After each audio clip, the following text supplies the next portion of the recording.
Sa kasalukuyan po, ayon sa Pag-asa, wala po silang namomonitor na sama ng loob, ng low pressure area po dito po sa loob ng Philippine Air Responsibility. Hi everyone, my name is Linart and I'll be the one to help you review parametric curves and calculus of parametric curves. Okay, let's start with recalling a few concepts. So first, recall that parametric equations in R2 are of the form x equals x of t and y equals y of t. In other words, yung x and y natin, we're changing them such that both of them are in terms of t. So as an easy example, maybe you're considering a function y equal to f of x, where our function is defined as, let's say, 2x plus 3. So if you're going to parameterize this function, it's possible to assign x as t, but then again, it doesn't really do much for our function. It will allow us to parameterize, but hindi masyadong marami yung nagbabago, right? So instead, what if we let x be equal to 2t? Pwede naman yun. So yung mangyayari is, ito na yung value natin for x. It's now in terms of t. And then yung y natin, since it's 2x plus 3, right? It will now be 2 times 2t plus 3. In other words, yung y natin, it will now be 4t plus 3. So this is one parameterization of the function y equals 2x plus 3, right? But notice that there are many ways to parameterize any function, and yung naipakita natin dito is just one way, okay? So itong t naman, we call this the parameter, okay? So ngayon, nasabi naman natin na yung isang parametric curve, which we'll call C, is considered to be smooth kung yung first derivatives niya ay continuous. Tapos, at the same time, dapat walang value for t such that yung first derivatives niya ay parehong 0, right? So, ngayon, yung slope naman ng tangent line to a given point in the parametric curve, we define that as dy over dx. So, consistent pa rin sa original na definition ng slope. But this time, we can actually define this to be as y prime of t over x prime of t, right? Kasi actually, ito, if we're going to expand this just a little bit, what we're actually trying to write is dy over dt, right? Kasi yung y natin in terms of t. Tapos, yung dx, it's dx over dt, right? Kasi yung x natin is also in terms of t. So, notice that somehow they look the same, no? But this essentially what we're trying to say when we say ito yung formula ng slope ng tangent line to a given point. So, of course, importante na din na yung x prime of t natin ay hindi maging 0. Otherwise, magkakaroon ng problems. So, ngayon, what will happen kung merong value for t in which both the numerator and denominator, in other words, yung y prime of t and x prime of t, paano kung pareho silang 0, right? So, kung ganun, it will now be 0 over 0, right? Which is an indeterminate form. So, kung ganun, there's still a way to define the slope of the tangent line, and we define that as follows. So, we just take the limit of this dy over dx as t approaches t naught. So, yung t naught, that is the value for t in which yung x prime of t and y prime of t are both 0. Okay? So, yun yung slope natin kung nag-exist yung limit. Otherwise, then we just say na wala siyang slope. Okay? So, for concavity, ganun din, no? We're still considering the second derivative. So, it's actually just the derivative of the slope. Ito yung slope kanina, right? Itong dy over dx. The derivative of that slope with respect to t all over dx over dt. So, mamaya, we will be asked to find the concavity, and when we do that, yung gagawin natin, hanapin na natin yung slope, tapos kunin natin yung derivative niya with respect to t, tapos divide that with dx over dt. Again, this is just the same as x prime of t, right? Okay. So, later on, we're going to inspect na lang. If you want to know the concavity of a given curve, you inspect the value of that d squared y over dx squared. So kung positive siya, we say that the parametric curve is concave up. Otherwise, kapag negative, then it's concave down. Then lastly, we will talk about the arc length for parametric curves. So again, andito yung condition na smooth siya. Tapos, kung ganun, we also have this condition that it should be traced exactly once for t in AB. So the length L of the curve on this interval is given by this integral, right? We have this here and this here, ipa-plug in lang din natin later on, and then we'll basically just evaluate this integral. And kung ano yung value niya, that will be the arc length already. Alright? So, kung may special case din tayo na what if meron tayo isang parametric curve C, tapos parang nahati-hati siya. Let's say ganito yung itsura niya. And then, since nahati siya, let's just say, ito, from here to here, that's the first curve. Call that C1. From here up to here, let's say C2 to, then from here to here, C3, right? So parang pinagdugtong-dugtong na siya, right? So kung ganun, we can find the arc length of C1. We can also find the arc length of C2 and the arc length of C3, right? Individual natin siyang kukunin kasi it's very much possible na magkakaiba yung parametric equations ng bawat curve, right? So we need to find the arc length of each one. So kung gawin natin yon, the arc length of the whole curve, itong buo, is just the sum of the arc lengths of each individual curve. Okay? So ganun na siya. Alright. So now, let's inspect our first problem. Explore natin. So let's consider this parametric curve with the following parametric equations. So our goal here is to find the slope of the tangent line at t equal to 1 over 8. Alright? So try to do that on your own, given yung formulas kanina. You can very much do this on your own, so go ahead and try it out. Okay, so I hope na na-try nyo. If not, then I'll try to ask questions along the way. Try to keep the studying active. So, ngayon, let's focus on our goal for this problem. Gusto natin malaman yung slope ng tangent line at this given point here, right?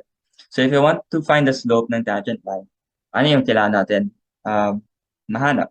Ano yung formula nitong slope? Okay, so yung formula is actually just dy over dx from earlier, right? In other words, we need to find x prime of t over, oops, sorry, that should be y prime of t over x prime of t. Alright? Tapos, mamaya, since we want to find the slope at this point, we'll just replace t with 1 over 8.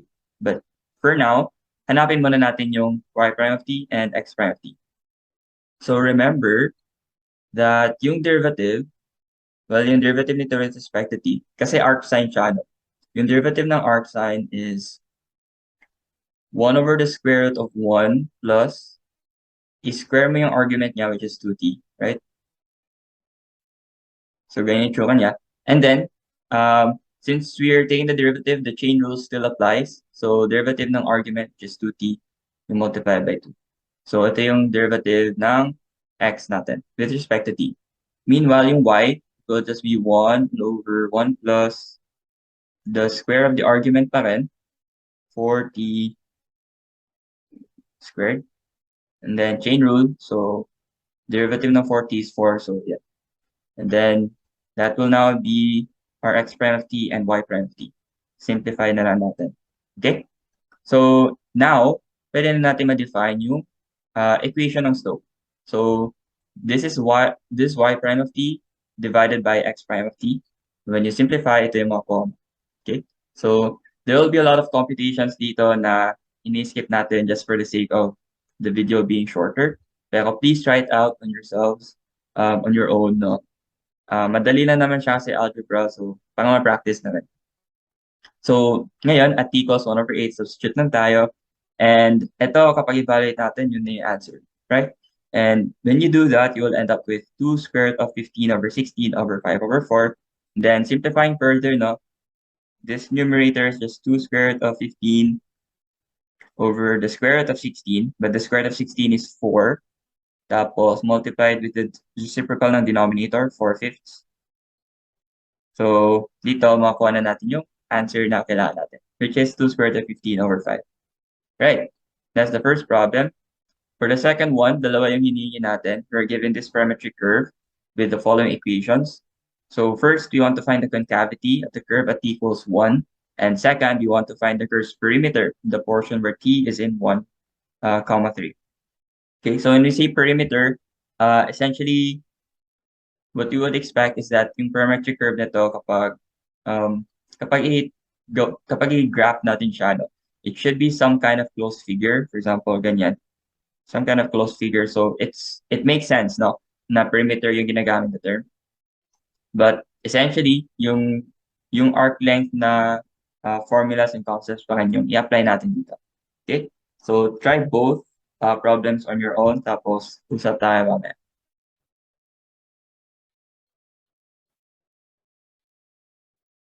Okay. So sana nakapag-explore kayo. So let's first inspect the first problem. So we want to find the concavity of the curve at t equals 1. So kapag sinabi natin concavity, ano yung kailangan natin ulit? Ano yung, let's say, formula na gagamitin natin? So that will be d squared y all over dx squared. Pero ito, this is the same as the derivative of dy over dx with respect to t, right? Divided by, well, itong lower na part, well, dito na yung first dx. So dito, ano na lang, x prime of t. Okay? So hanapin muna natin yung slope niya, yung equation ng slope. Let's take the derivative with respect to t and divide that with the derivative ng x natin with respect to t. So, ngayon, yung first issue natin, we want to find the derivative of x and y. Pero itong x, may absolute value siya. So, what can we do to rewrite this equation right here in a way na pwede natin kunin yung derivative na mas madali? So, yung gagawin natin is first notice na pwede natin ito ma-factor out. Okay? So, pwede natin ma-factor out ito as follows. And kung titingnan natin yung endpoints or yung critical points niya, the critical points are -1 and 5. Okay? So, I want you to notice na sa regions na to, whenever our t is less than or equal to -1 or yung 5 ay greater than or equal to kung yung t ay greater than or equal to 5, yung mangyayari yung value ng nasa loob, this one right here, is actually positive. Okay? And you can observe that by just taking sample points. For example, you take -2, then this will be negative, this will be negative, so positive, right? Same dito, when you take 10, for example, positive to, so positive, right? Meanwhile, when nasa gitna, negative siya. For example, when you take a point 0, then this will be positive, pero ito negative, so it should be negative, right? So now, we can actually redefine this equation as follows. Ganito na siya, okay? So since positive siya in this region, then we maintain yung itsura niya dito, no? Kasi yung absolute value ng positive is still the same. Meanwhile, the absolute value of something negative, you just take the negative of that negative. This is what I mean. For example, you get the absolute value of -1, right? The value of that one is the same as the negative of -1. So yun yung ginagawa natin dito. We take the negative of t squared minus 4t minus 5, and yun yung value niya whenever t is between -1 and 5. Okay? So ngayon, since we're trying to find out the concavity at t equals 1, we'll just accept this value for x, no? So ngayon, ito yung kukunin natin yung derivative. So doing so, we will end up with this one. So yung y, ganun na din siya. Madali lang naman yung y kasi basically it's just a single term. Tapos parang exponential lang siya in some way. Or yeah, may exponent lang tapos madali lang yung kunin yung derivative. Tapos ngayon pwede na natin makahanap yung dy over dx. So divide lang natin ito with this one. Alright? And we can even simplify further by dividing both by 2. Kasi may common factor na 2, no? Divide by 2, you'll end up with this one. Alright? So, the next step, of course, is getting the derivative of this one with respect to t. So, medyo mahaba yung computation dito, but basically, it's just the quotient rule. So, yung low d high minus high d low over low squared. And when you do that, you should end up with something like this. And when you simplify further, ganito na siya. Right? So, I want you to recall na yung nahanap natin is d squared y over dx squared. Ito yung first ito yung nasa numerator na part no, if you can remember. And then, yung kailangan na lang ay i-divide to sa x prime of t. Right? But, this x prime of t is already this one. So, basically, meron na tayo. Andyan na siya. Okay. So, basically, simplify lang natin ng taon ng konti. Ganito na itsura niya. And then, the last step now is to substitute yung t natin. So, yung gusto natin t ay yung t equals 1. And you can notice if you simplify this one, 1 raised to negative 1/2 is the same as 1 over the square root of 1. So, ito, this is just 2 square root of 2 plus, well, the square root of 1 is 1, so square root of 2. Meanwhile, sa baba, we have 4 minus 4 plus 1. That's 1 times 4 minus 2. 4 minus 2. There we go. So, this should be 3 square root of 2 all over 2. So, yun na yung value nito at equals 1. And notice na since positive ito, right, we can conclude that our parametric curve should be concave up at t equals 1. Alright? So, that's it for the first item. How about the second one? Gusto natin malaman yung perimeter in the portion where t is in 1, 3. So, let's first let L be the length of our curve in this given portion, ito interval. So, first, i-check muna natin na smooth nga yung curve natin para magamit natin yung formula. So, I want you to recall na yung dy over dx natin from earlier is just equal to 2 square root of 2 t raised to negative 1/2 all over 2 minus t. No? So notice na hindi to maging 0 in this interval kasi actually I think this will only be 0 if t is 0, right? And magkakaroon ng complete, actually okay lang. So yung next naman ay yung nasa top, remember, that's y prime of t or dy over dt. This continuous. Yung nasa baba, it's also continuous, and this one is x prime of t. So we're good, no? Smooth yung parametric curve natin in this interval. Alright? So now, apply lang natin yung formula. So pinasok na natin. This one is x prime of t. Itong part, well, this one is y prime of t. So expand na natin siya. You will end up with this one. Tapos, if you simplify further, ganito na siya. Okay? And then, notice dito that this one is actually perfect square trinomial. Right? So, paano natin ito ma-factor out? Since perfect square trinomial pala siya, that, well, it will be 2t plus 4 squared. Or, kailangan ganito. So now, since ganito na siya, then mawawala lang yung square root tsaka yung square. And basically, we're just taking the derivative, no, the integral rather, of 4 plus 2t dt from 1 up to 3. So ngayon, when taking the integral of this one, we'll just end up with 4t plus, well, 2t squared over 2, but that's the same as t squared. Tapos, when t is 3, I want you to notice that the value of this one is 12 plus 9, or 21. When t is 1, the value is 4 plus 1, or 5, right? So basically, ito is just 21 minus 5, and that should be equal to our answer, which is 16. But since we're talking about the arc length, kailangan may unit, but walang given, so let's just write 16 units. Okay? And there we go. Yun na yung dalawang problems natin. For this video, we talked about parametric curves and calculus involving parametric curves. So I hope you learned something from this video, and I do encourage you to keep practicing, keep trying problems, and wish you the best of luck during the exam. Thank you.